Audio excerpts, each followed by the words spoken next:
なんて言うんでしょうね、やっぱかなりそのリーさんのその作品っていうのはパッと見ると結構寡黙な、ある意味そういったタイプの作品はい。に見える一方で、ご本人は大変饒舌かつ文章もすごい書かれるっていうことがあって、なんかその宮川さんにしろ遠野さんにしろ考えてみると、こんな批評家と批評家と渡り合う作家であり批評も書く人っていうのはなんか本当に手強いっていうか、まあ、はっきり言って面倒なぐらいな人ではなかったのかという関係なんかも思うんですけど、逆にその文章を書かれるっていうことと制作っていうこと、あるいはそのなんていうんでしょうね、批評家との関わりっていうんでしょうかね、なんかそういったことっていうのはリーさんの中ではどういうふうにしてきたこなしてきたっていうふうにおうん。考えですか？ですね、もともと僕は本当は、日本に来てなければ文学をやったと思うんです。多分小説を書いてたんだろうと思うんですけども、日本に来ちゃったがために、習ってる言葉ではとても、まともな文章は書けないっていうようなことが、だんだんつくづく、まあ、その、難しいなというようなことになって、ああだこうだやってるうちに、美術にのめり込んでいってやることになったんですけども、おしかし、いわゆるモノハとかっていうような、似たような人たちが集まって、ギャンギャンやってるうちに、もう美術界からソース感食ってですね、批評家からは誰からもそれを擁護とか肯定的に見てくれる人はいなかったんです。それでもう周りからコテンパンにその批判されたり、あるいは批判しなくてもニヤニヤしながら冷たい目で見てたり、そういう状況だったんで、必死になってなんとかこれを自分でなんかこうそのやってることを一つのその主張として、何かそのなんていうか弁護というか、それを打ち立てなきゃならないっていうような、そういう気持ちが強くなってどんどん書いたんですね。書いてるうちに僕は批評家のつもりは全然ないし、なんとかそれを言葉にして、みんなが分かってもらいたいということで、どんどん書いてるうちに、それがたまって本になったりするんですけども、そうするとそれ一生懸命それ書いてるうちにいろんな周りの批評家たちを批判するわけですね。批判したり悪口言ったりするようなことで、それで余計にですね、みんなから睨まれて、批評家だけじゃなくて、周りの、後輩たちのアーティストからも散々、ひどい批判を浴びせられたりすることで、いまだに、確かに厄介な存在ときっと映るんだろうと思うんですが、僕は学校で多少考えるっていうようなことの方面をちょっと勉強したっていうかかじったので、その理屈をこねるっていうか、少しは何か言葉でもって組み立てるっていうようなことがだんだん身についてきて、それが分量が増えていき、しかも主張みたいなものが多少は膨らんできたっていうことが、実情だったと思うんです。ただですね、えーだからといって僕は自分の考えたことを表現するっていうか作品化するっていうことは全くしない。それは文章とお美術作品っていうものは一種のパラレルっていうか、擁立っていうか、それがそれぞれ成り立つようなもんであって、お互いに刺激し合ったりはしてても、片っぽが片っぽに従属するっていうようなことはないと思うんです。それで今はあの美術や、音楽もそうですけども、美術をやっては悪くなかったと思うんですけども、僕は長い間コンプレックスを持ってて、美術は二流で、つまんないっていうふうにずっと思ってたんです。で、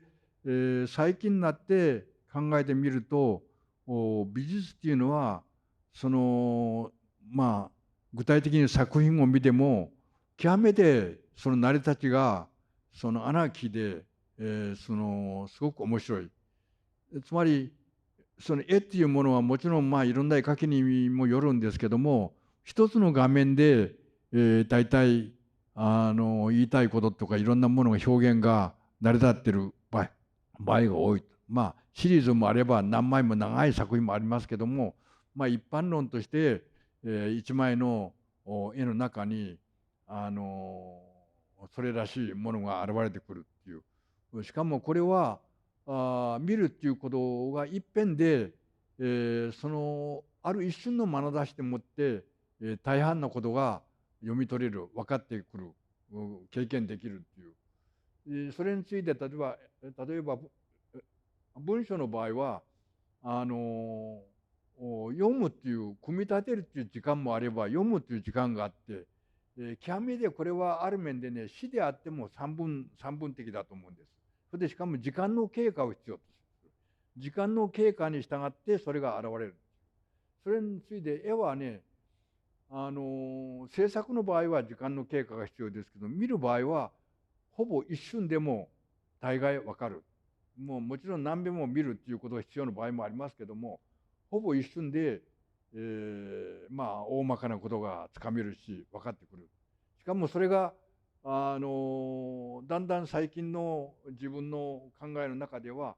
その一瞬で言えども、それが単なる表面だけじゃなくて、さまざまなその収穫や聴覚やいろんなものの作用、人間の五感みたいなものが作用して相当深いもの、集められるようなものとの関係ができるっていう。この視覚っていうのは単なる眼差しがその画面に届くっていうだけではない、すごい複雑ないろんなものと関わりの持つ表現だということが最近は僕の考えですけれども、なんていうかな、書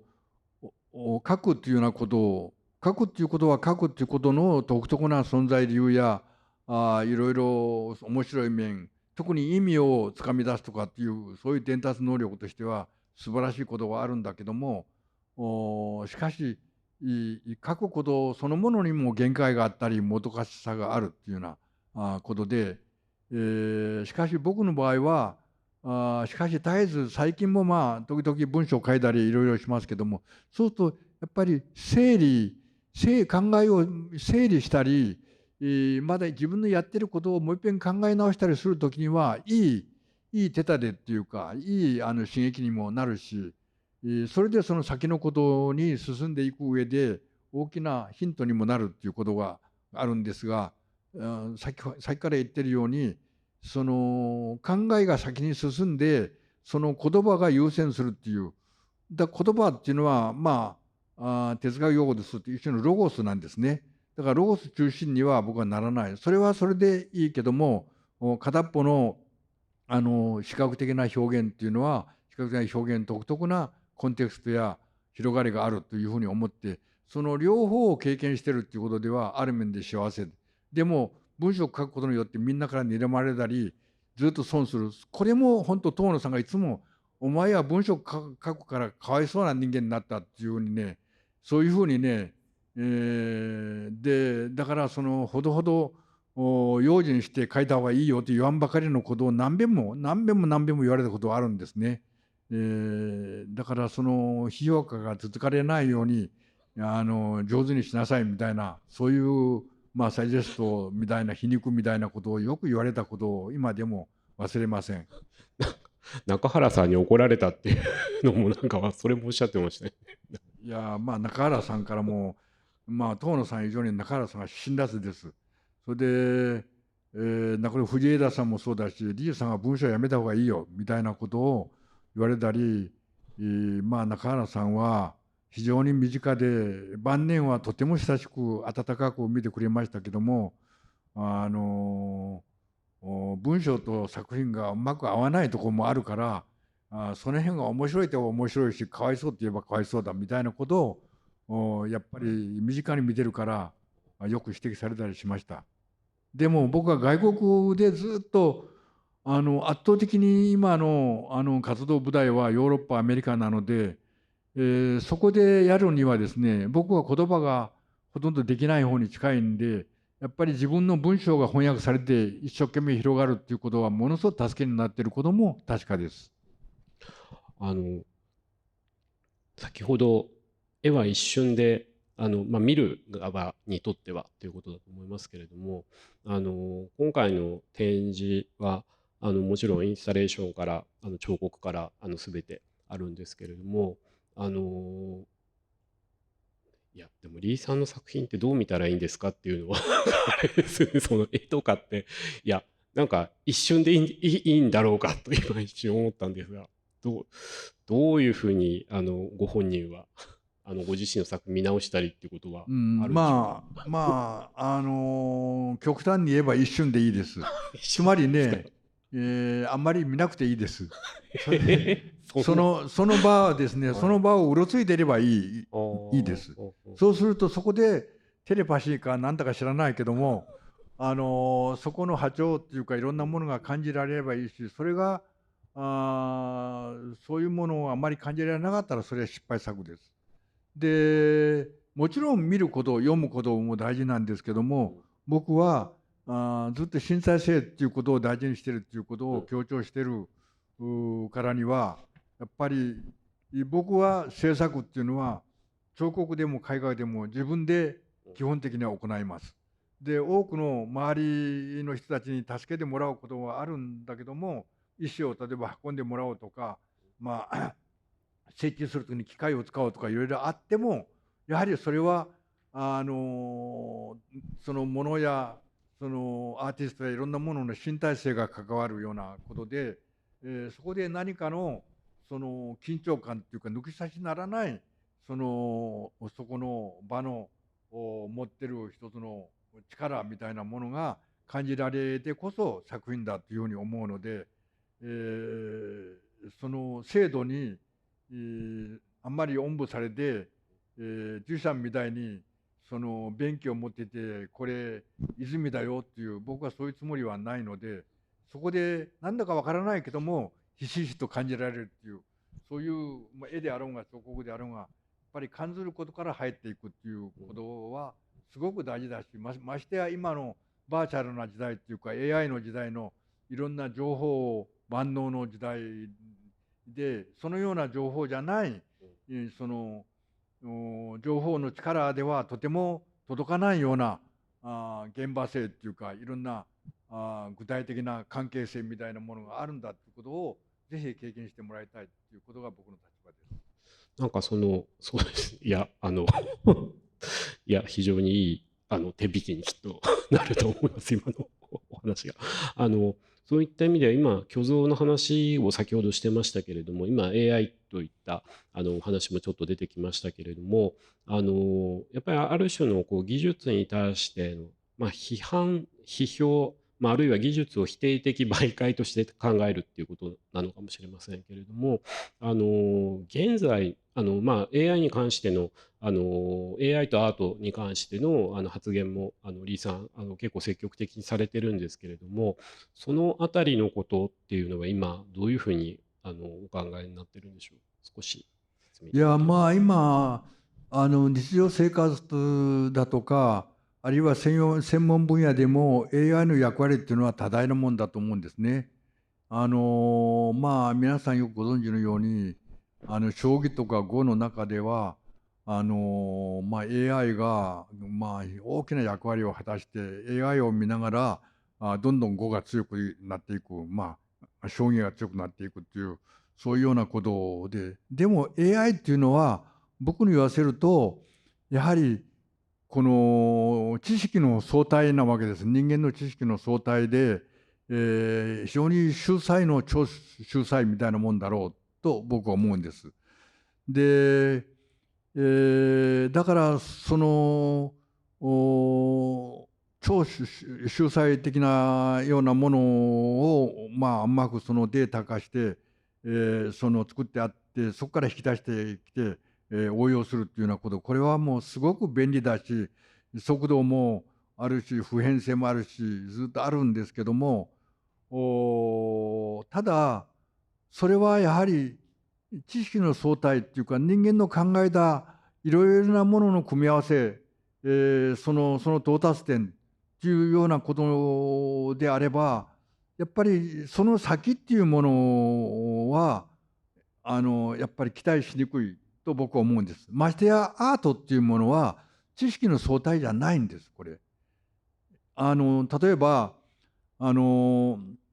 古い吉吉っていう、亡くなられた小説家の僕が親しかった友人がいるんですが、彼の文章はですね、ほとんどそのセンテンスは意味がないんですけども、年寄りが寝出でですね、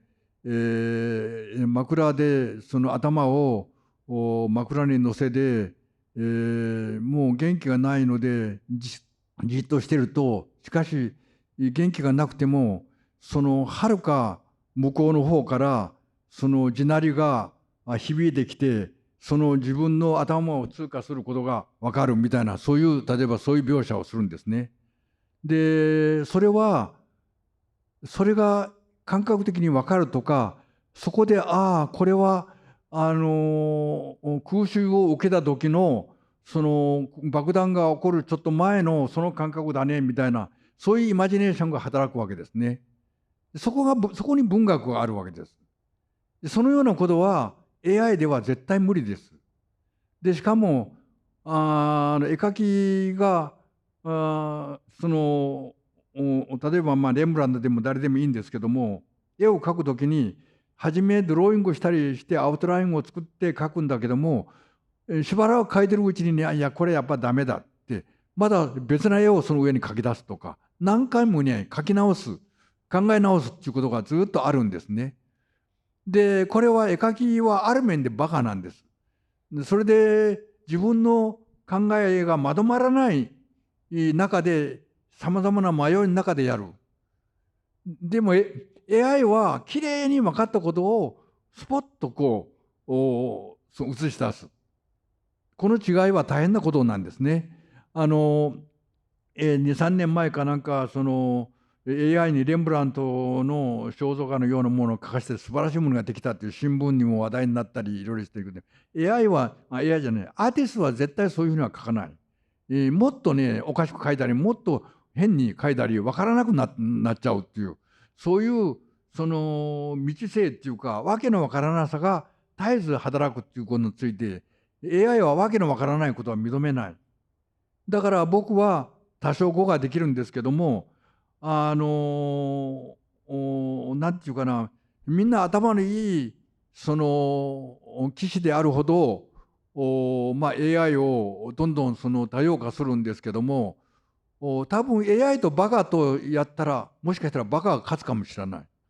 というのは全然筋じゃないところに置く。ある面で天才はそうかもしれない。そうするとね、その秀才は筋で追っていくから、そここそ AI はすぐ見破ってしまうから、これ AI が勝つに決まってるけれども、その筋じゃないところを、全然とんちんかんなところをどんどんやっていくと、これ AI はとてもそれは成り立てない、そういうような問題がそこにある。まさに人間はとんちんかんなところ、そしてアーティストはそのとんちんかんなところに生きてる人間、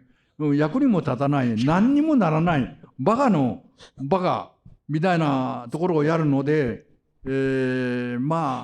分的に AI を利用することはあるかもしれないけど、ある瞬間行ったらもうチャラにしちゃって全然別なことをやっちゃうかもしれないので、僕のようなことを言っちゃったらもう本当困るだろうけど、アーティストはそういう厄介な人間だということだと思います。厄介な人間、なるほど。いや、なんかそのお話を伺うとちょっと質問しやすくなったことがあるんですけれども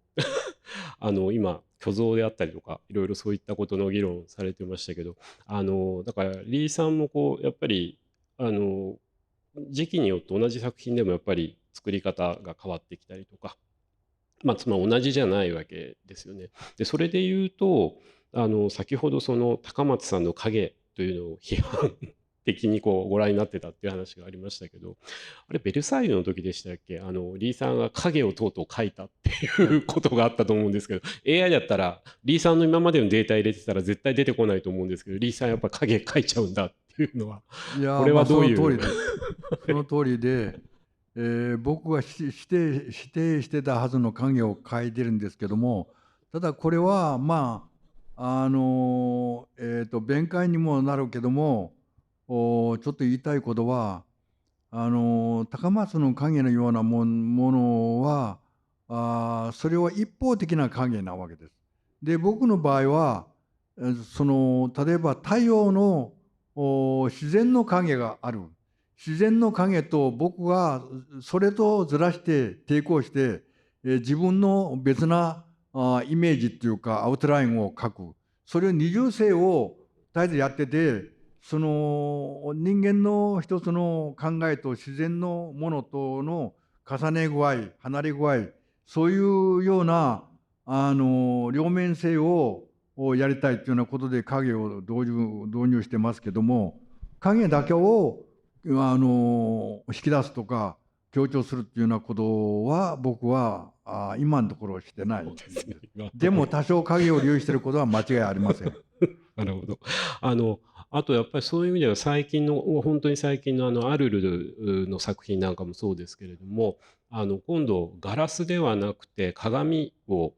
使うって、これもあれですよね、これまでは鏡をそんな大胆に使うということは多分なかったでいや、結構あったんです、すかね。実は。ははは70年代もあったし、そは。れから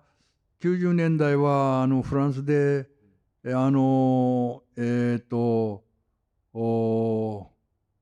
ミッシェル・ヌリザニエっていう批評家がグループ展を作ったんですけども、その時は鏡がテーマで作った時にも、僕はガラス、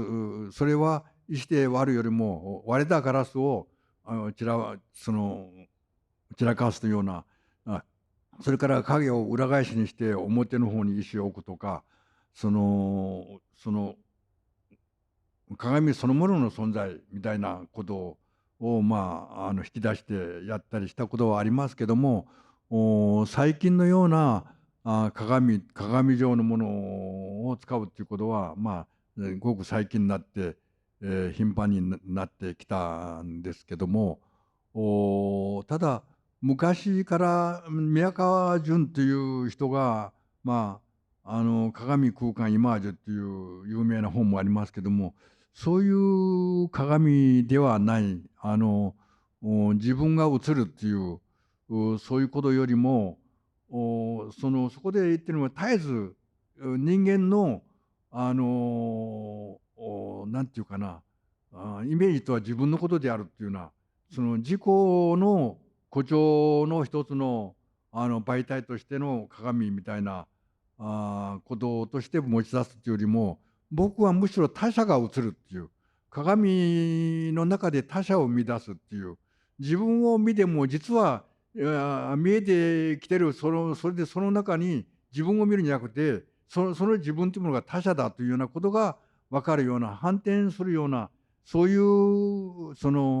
媒体として鏡を持ち出していることもあるんです。もちろんこれは簡単じゃないんですけども、ものが映るっていうことは。ただ僕の場合は、その近代的な意味で、自分をも引き出すためじゃなくて、自分をむしろ別なものとして見るっていう、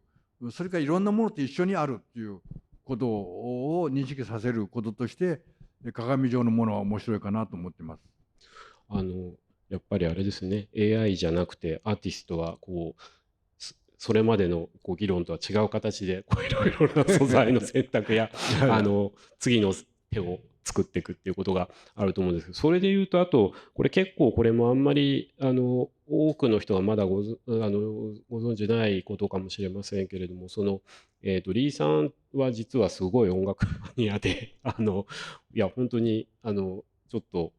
こういったことの流れでオタクで拝見しても、なんかこれはもうちょっと素人がちょっとクラシック聴いてますとかっていうレベルじゃない、すごいレコードのコレクション、CD のコレクションだったりするんですけれども、音楽っていうものがリーさんの中にもかなり大きな要素というか、やはりまた別の関係になってきてるのかなっていう気がするんですね。で、これは、これも近年ですけれども、その坂本龍一さんとコラボレーションするっていうメッスですかね、ポンピドゥメッスでやった展覧会の際に坂本さんと実はコラボレーションしてるっていうこの音楽、まあ、音楽とリーさんの関係、音楽家坂本龍一とリーさんの関係っていうのをちょっと伺いたいなと思うんですけれども。はい、まず坂本さんは個人的に知り合ったのはそんな古くないんですけども、まあ、彼の音楽は結構聴いてて、まあ映画音楽が主だったりそうじゃないものもまあ結構ありますけれども、それで全く偶然にあの映画のタイトルなんだかな。レベナントですか？んレベナントそうですね。ですね。でそれでね、そこで僕はその映画を偶然に見てるうちに、風の音がですね、あれと思ってね、これは本当の風なのか、風の音が変なわけですよ、ちょっとね。そうすると、僕はその映画を見ながら、あれと思ったらその音がちょっとね、揺れたり、切れたり離れたりいろいろしてて、それ面白いなと思ったら、あるところで彼がそれをまさしく語ってたことを見て、やっぱりと思ったんです。それでこれもまだ偶然なんですが、東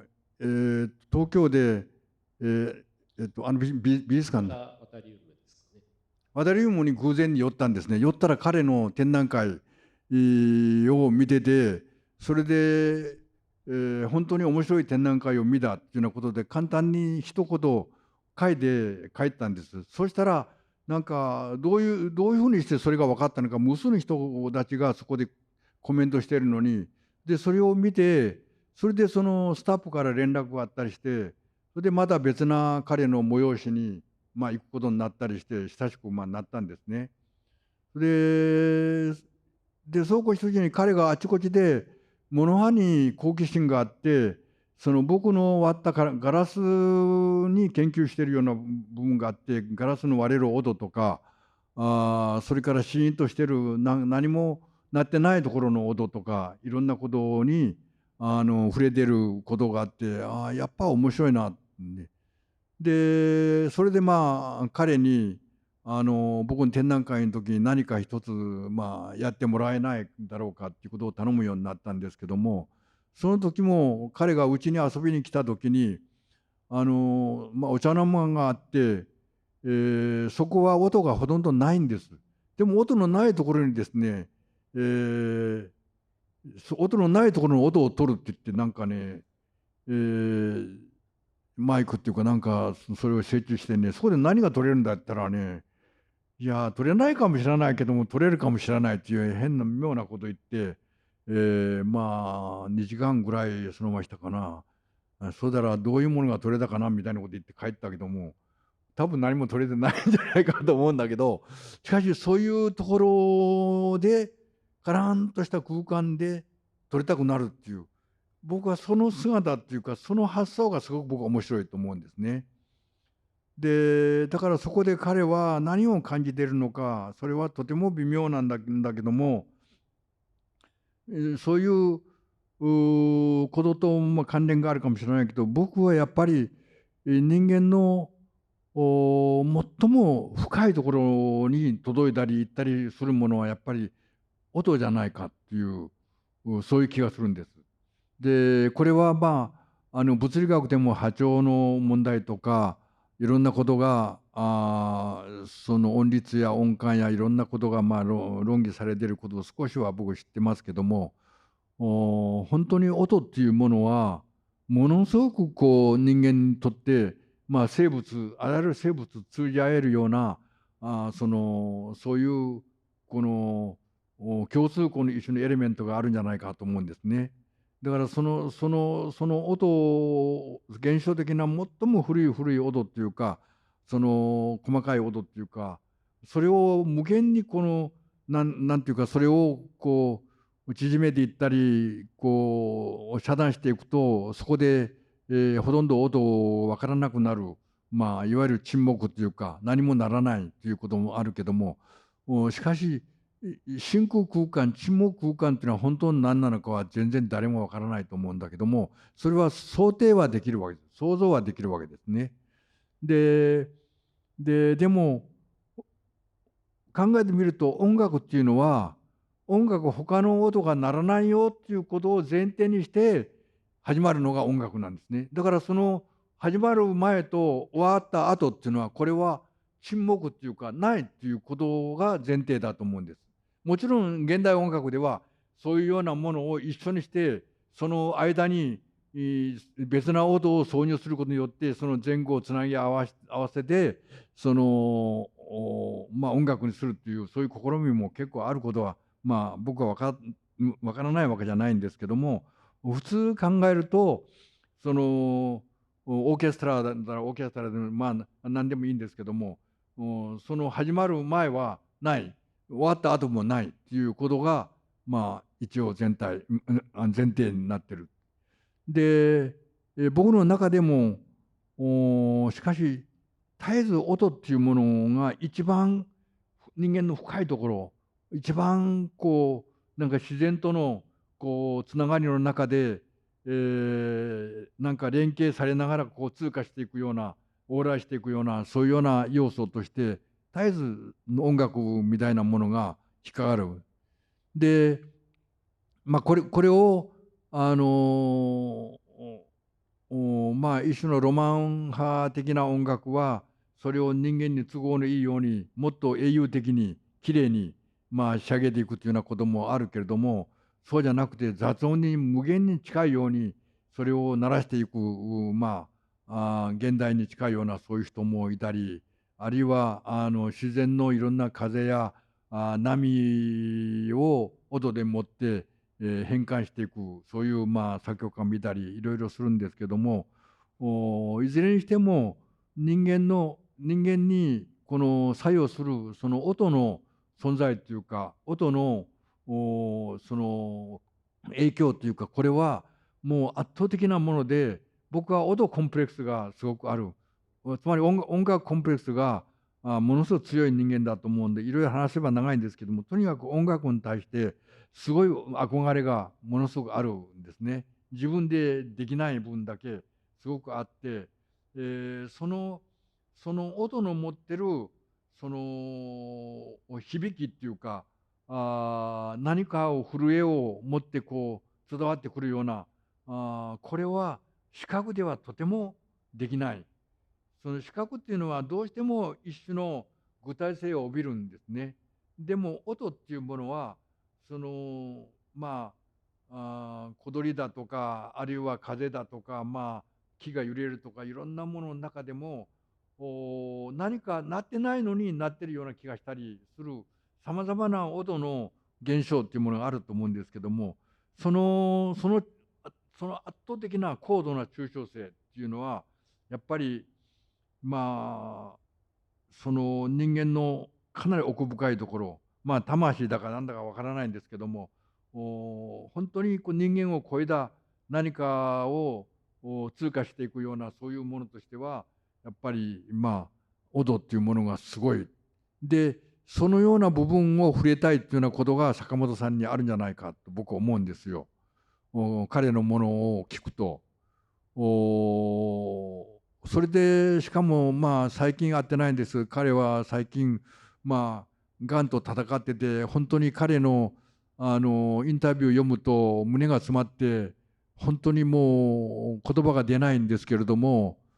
それでも彼は絶えず何かを聞いてる、何か聞こうとしてるっていう、それが僕は伝わってくるんですね。もうそれはものすごく切羽詰まってながら、その人間だとか何かをはるかに超えて、あらゆる生物や、ある面で無機物までも連なった何か音を広げたい、拾い上げたい、それをつなげたいっていう、そういう願望みたいなものが僕にはすごく面白いし、もう偉大なような気がしてしょうがない。もう本当にそういう音というようなものは、あの、お音ほど人間を超えていくものは僕はないと思うんです、本当に。で、いまだにね、特殊な、神話的に、あるいはバイブルに一部、その小鳥の、なんていうか、歌う意味が分かったとか、言葉が分かったというようなことが出てきたりするけども、一般的にはいまだに、鳥の、喋ってることが分かんないわけです。で、しかも、風のせせらぎやなんかは、やっぱりそれがどういうことなのか分かんないわけです。で、分からないんだけども、そういうようなもののつながりの中で、ああ、鳥が鳴いてるとか、風が吹いてるとか、いいねとか、そういうものの中に、連なってる、なんか音を通した何かの、存在を超えた何かの広がりみたいのがあるっていうことを考えると、考えるだけでも僕はすごく、ドキドキするんですけど、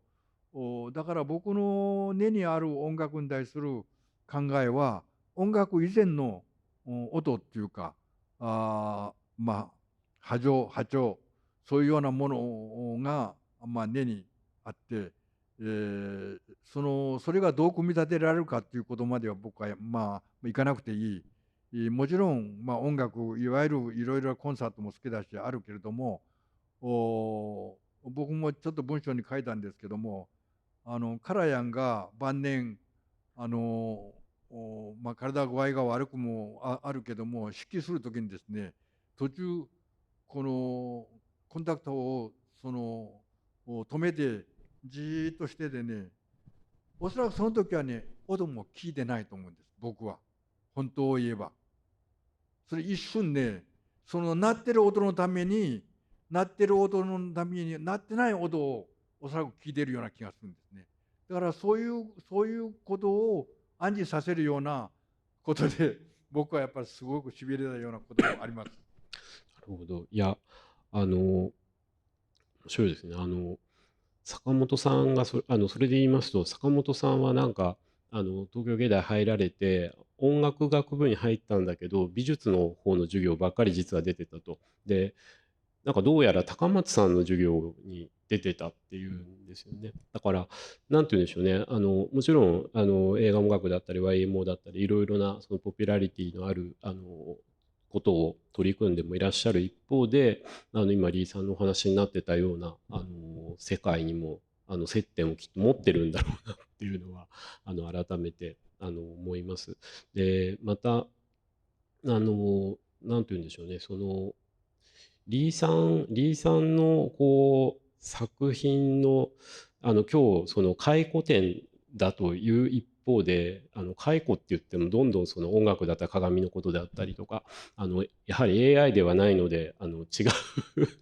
想像してるのと違うところにこういろいろな新作であったりとかそういった方向が展開していくというのがあの改めていろいろ伺うことができたと思うんですけれども、ちょっとそろそろ多分締めた方がいいかなと思うんですけれども、あの、今回の展覧会、と言いますか、これから21世紀、これからのこう芸術のあり方、ご自身の作品のことももちろん含めてなんですけれども、そういったあたりのことについて、展覧会の見どころもにもそれがなろうかと思うんですけれども、ちょっとコメントを最後にいただければと思うんですけれども。はい、今回、開講展ということになってまして、本格的というか、かなり大掛かりな開講展は今回が初めてです、世界的にも。似たようなことはいくつかありましたけども、今回が一番、本格的なものかなと思うんですが、ただ、70年代やったことをいろいろパフォーマンス風なものを何べんも同じこと似たようなことを重ねて、やるわけですね。絵画はその当時のものが今描けてもそれほどは変わらない。もちろん多少空気や見え方が違ってくるっていうことはあっても、そのほとんどそのまま多少色がくすんだり、い少し変化があるかもしれないけども、彫刻の場合はですね、例えばガラスを割るっていうことをもう何十回となくやりました。そうすると同じ似たようなことを何十回となくやるっていうことはどういうことだっていうね、それは一回一回みんな一回生なわけです。で一番初めガラス割る時はこれから無数に割っていくよっていうようなことは頭に全然なかったんですけども、もう初めは先ほども言いましたけども、極めてぶち壊しっていうか、もう不満やいろんなことがあってね、暴力的にガチャッと割るっていう、それが一番その最初思った割る考えだったんですね。それがだんだんやってるうちにね、ただの暴力性の繰り返しっていうことはそれほど意味もないし面白くない。でやってるうちにだんだんとですね、もっと上手にとかね、もっとうまくとか、もっとポエティックにとか、それとね、暴力から少しずつ離れていって、やっぱりその、うん、それこそハプニングじゃなくてね、インスタレーションになってくる。で、70年代半ば頃までは一種のハプニングで、だんだんそのうちね、やっぱり組み立てられるっていうか、なんかだんだん自分がね、なんかそういうセッティングの中で何かを行うっていうことになってくると、そこで今回はもうちょい、日々を少なくしたいとか、もっとピンと張るようにしたいとか、いろいろそういう多少の調整、構成をいくらか入れながら偶然とタイアップするっていうか、そういうようなことになっていって、その似たような行為をしながらも絶えずそれが違うような意味合いを帯びてきたのかなという、そういうことを思うんです。それでそんなことはあるにしても、今回いろんなものを一堂に集めて並べるっていうことになると、自分がどういう歩みをしてきたのかなっていうことを整理する部分もありますけども、丸すっぱだかになるようで、自分をみんな洗いざらい、洗い直すようなことになるから、これとても怖いイベントでもあるわけですけど、僕が歩んできたものを、なんだかんだ言って半世紀を超えましたけど、やはり初めはえらい戦いとかですね、挑戦するとか、すごいなんか勇ましいような、結果的にそういうことを言ってたりやってたりしたのが、だんだんとやっぱり年取ったのかおとなしくなったり、少しなんて言うんだろう、一つの制度の方にどんどん傾いたりしたのかなという、とてももどかしさもあるし、諦めもあったりするんですけども、長くやっていると本当いろんな、思いが去来することは確かです。でもこの中で見る側はやはり一人のアーティストの歩みの中でアートというものがさまざまな揺れやいろいろなイメージを持ってなんていうか時間を作り空間を広げるっていうことをやってるんだなっていうことを感じてもらえれば、ありがたいかなと思ってます。はい。リーさんありがとうございます。じゃあ、これで、はい、対談終わりにさせていただきたいと思います。リーさんありがとうございました。